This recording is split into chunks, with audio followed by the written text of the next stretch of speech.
Why do we want to tell these stories at all? Why do we want to make these films?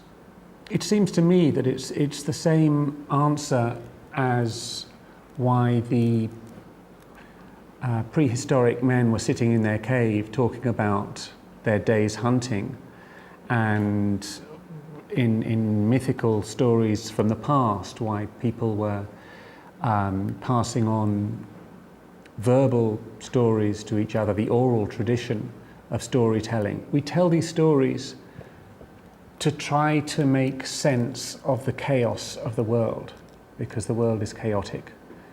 And if we tell these stories, we can seek a better understanding of why we're here and what the point of life is. Traditional channels of imparting information to us through the media and the news is no longer something we can trust to tell us the truth. And it seems to me that with our narrative fiction films, we can actually strive for a greater truth about what is happening. And the fact that they're metaphors, they're parables of life, doesn't matter. We can reach a higher emotional truth with that. The most important decision we make is choosing which story we want to tell.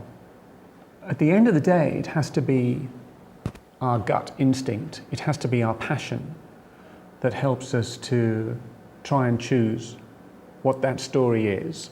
The reality of the film business is that nobody knows what the right story is to embark on, because we don't know where that's going to lead.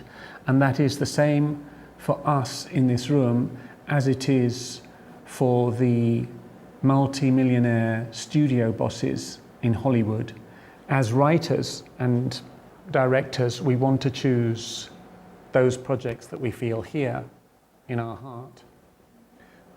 But we have to also use our brain to try and think about an audience, because we may be writing for ourselves, but we have to think about the end user as well. We have to think that the bottom line is somebody's going to pay some money to buy a ticket to go into a dark room and watch this in a cinema for a couple of hours.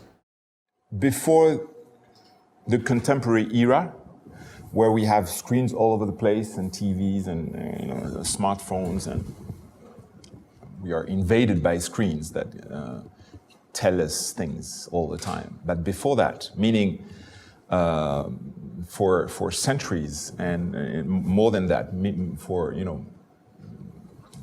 dozens of centuries, if not more, telling a story was the only way to transmit human experience from human to human, from village to village, and sometimes, when these stories were lucky, from country to country. So stories were the tool to transmit human experience, be it poetical experience, political experience, metaphysical, mystical, any kind of experience was transferred from one brain to another, was given from one human to another human. And stories was the only way through which we could learn from somebody else the lessons that these people had been learning from their experience of war, love, desire, depression, hope, whatever.